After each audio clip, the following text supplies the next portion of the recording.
Hello and welcome back to MPB's ACT Math Portion Workshop. I am here to help you get through this course and make sure that you get the best possible score. My name is Ms. Killen and I am so excited to help you through this.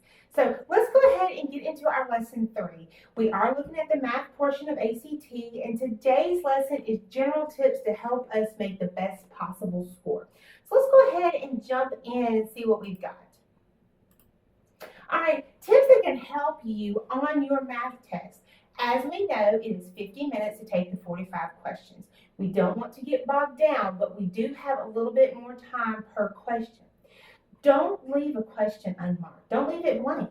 If you see that you've answered the majority of the test and you've just got maybe a minute or two, go back and answer. Go back and mark. You never know. 1 or 2 of those questions that you just get to mark may be the correct answer and help you bump up a little bit more in your score. Do try to complete the first half carefully. It'll also help increase your score that you get on this ACT. You want to make sure that you're looking at that first half really carefully and you're using everything in your wheelhouse to get those correct answers. And if there's a problem that's giving you a lot of trouble, skip it and come back. Make sure that you can get to the other ones that may be a little bit more easy for you to answer, and then come back to those troublesome questions. Next, you want to stay aware of your time. You need to know where in that 50 minutes you are. If you've got only 10 questions and there's only 10 minutes left, we're not really being good users of our time. So we want to make sure that we're only spending maybe a minute 15, a minute 20 seconds on each question to make sure that we have time to look over everything. And then if there's something that we didn't mark, we can always have time to go back. We want to make sure that we are reading our questions carefully. Know what you're being asked. If you read the question, oh, I know the answer, and it has nothing to do with what's being asked, you've missed a question. If it's asking you for the height, don't worry about the width, okay? Just because there's height and width, make sure you know what they're asking you. Make sure that you read your answer choices. Sometimes knowing what the answers are could possibly help you. If you've got inches, centimeters, inches, and then you read all the way through your question and it's all about inches, obviously the centimeters is not going to be your answer.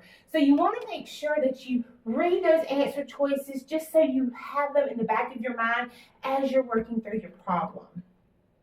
All right, the next couple of tips is you can always practice on the myact.org. Like I've told you in our previous lessons, there are practice tests that you can take. Make sure you're utilizing them. Practicing every day or a couple times a week up until that test day will help increase your score. Again, avoid getting stuck on these difficult questions. Answer as many possible questions as you can that you know, oh, I can do this, and I can do this, and I can do this, but this one's giving me a little struggle, so I'm going to come back to it. Don't get stuck on one question and let it take a whole bunch of your time. All right, mark the answer sheet carefully. If your answer choice is B, and oh, here's B, and here I go, you could possibly have marked the wrong answer choice. So make sure you take that 1 or 2 seconds to make sure that you're answering the correct answer the first time. All right, you want to make sure that you look at your answer choices beforehand, like we've said, making sure you're getting all that information to answer that question as correct as possible. You want to make sure that you are looking at all the data that you're given, titles, information in graphs, looking at what the tables represent, how that deals with the question. All of those different aspects of that question is going to help you get to that correct answer. If you're not good with tables, make sure that you're practicing some of those table questions, looking at the titles, looking to see what this variable is, making sure that you understand what this type of independent or dependent variables are. Making sure you're understanding how to read your tables and graphs will help you answer these questions. You also need to make sure that you reread questions to make sure that you're understanding what the question asks. What's being said? Not what you think's being said, but what is really being asked of you? You're talking about height and height and height and height. Then all of a sudden the question goes, with all that being said, what's the width? You don't want to make sure, you don't want to be confused about, oh, well, I've got to worry about the height when they ask about the width. So reread questions as many times as you need to get that correct answer. Next, you want to make sure that you have fresh batteries in your calculator. Now, Miss Kelly, come on. But that being said, you don't want to get halfway through your test and your calculator just dies on you, okay? You want to make sure that you've got fresh batteries. If it's those kind that you have to charge them up until you leave for your test. You would rather have more juice in the calculator than you need. You don't want it to be there to assist you and then all of a sudden it's not there. You want to make sure that you have practiced multiple times with that calculator. The day of the test should not be the first time that you have your introduction of calculator, student calculator. That's not going to help you. If you've never practiced with it, you don't know how beneficial it can be, or you don't know how harmful it can be. If it's an online test, make sure that you're familiar with that Desmos feature. Make sure that you know how to work that graphing calculator portion of the Desmos.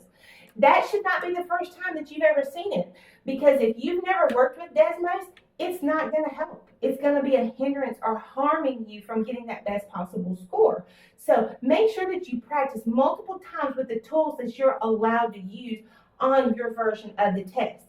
Don't spend a lot of time trying to figure out how to use the calculator. Well, am I supposed to hit enter? Do I press the second button? What's this blue button for? Make sure you know how you work them. Don't let it be a liability.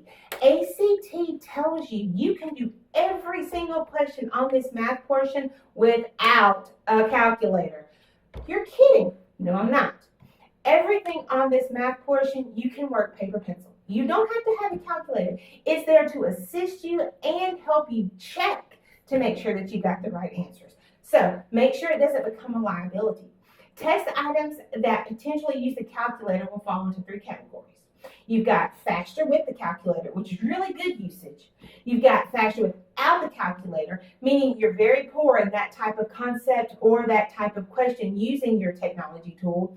Or you're subject to whether the calculator is helpful. Okay, so if it's something extremely easy and it has nothing to do with that calculator or that Desmos, you don't need it. It's just going to hinder you from getting that score. So make sure you know how you fit within those 3 categories.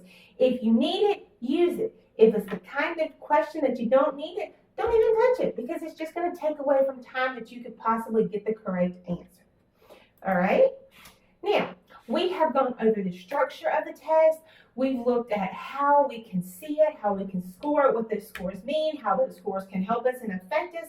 We've looked at different features of accommodations and waivers, how those accommodations can help us if we have the right documentation, if we're eligible for those different accommodations.